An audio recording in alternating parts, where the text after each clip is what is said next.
ya Bunda Hebat. Kali ini kita akan membahas cara mengatasi tantrum pada anak.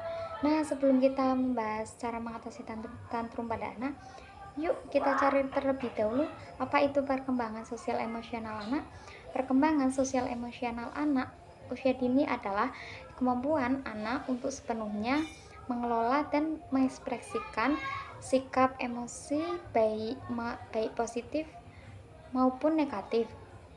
Anak-anak juga dapat belajar secara aktif dengan berinteraksi dengan teman sebayanya dan orang tua, juga dapat menjelajahi di lingkungan sekitar mereka. Perkembangan sosial emosional merupakan proses di mana anak beradaptasi untuk memahami situasi dalam berinteraksi dengan orang-orang di sekitar mereka, baik itu mengamati, meniru, mendengarkan yang mereka lihat. Nah, selanjutnya saya akan menjelaskan salah satu emosi yang seringkali dialami oleh anak usia dini, yaitu tantrum. Cara mengatasi tantrum pada anak. Tantrum pada anak umumnya disebabkan oleh keterbatasan kemampuan bahasa anak dalam mengekspresikan perasaannya. Karena keterbatasan kemampuan anak untuk berkomunikasi dengan orang tuanya, anak pun meluapkan emosinya dengan cara meronta, berteriak, menangis, menjerit, memukul, serta mengetakkan kedua kakinya dan tangannya ke lantai. Selain itu, tantrum juga bisa menjadi cara anak untuk mendapatkan sesuatu yang diinginkannya, sebab sebagian orang tua cenderung akan mengabulkan keinginan anaknya kala ia tantrum. Nah, tantrum pada anak tidak boleh dibiarkan terus-menerus karena ia bisa menjadi kebiasaan buruk yang mempengaruhi perkembangannya di kemudian hari. Oleh karena itu, kita harus mengetahui cara mengatasi atau menghentikan tantrum pada anak. Nah, yang pertama, bersikap tenang.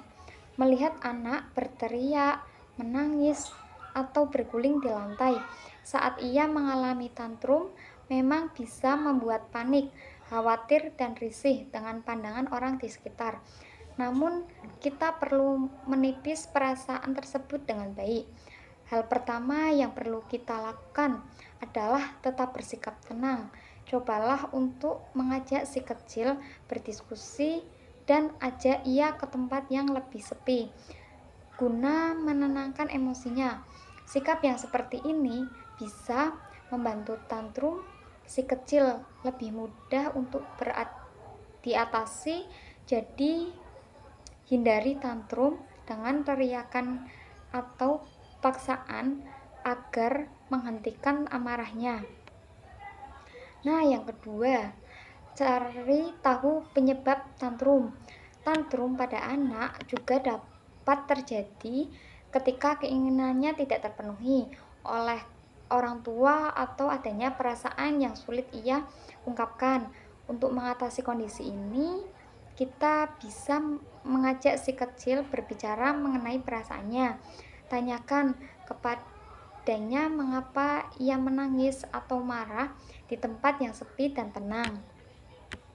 Nah, yang ketiga, alihkan perhatian anak. Jika si kecil tantrum karena menginginkan sesuatu, misalnya mainan, hindari untuk mengabulkan kemauannya dengan melibatkan mainan tersebut agar ia diam. Cara ini memang akan membantunya diam, tetapi hanya akan menjadi selanjutnya di kemudian hari untuk mendapatkan apa yang anak inginkan. Cobalah untuk mengalihkan perhatian anak, misalnya memberikan permainan yang sudah lama tidak dimainkan, atau mengajak anak bercerita tentang buku yang dia sukai. Cara ini membuat si kecil tenang dan tidak rewel lagi. Nah, yang keempat, hindari untuk memukul anak. Si kecil mengalami tantrum, hindari untuk memukul atau mencubitnya.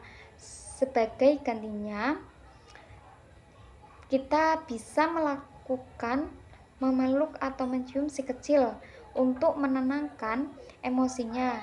Tidak hanya bisa menenangkan, pelukan dan ciuman juga bisa menjadi cara untuk menunjukkan bahwa kita sebagai orang tua benar-benar peduli pada anak, memberikan rasa aman dan rasa cinta.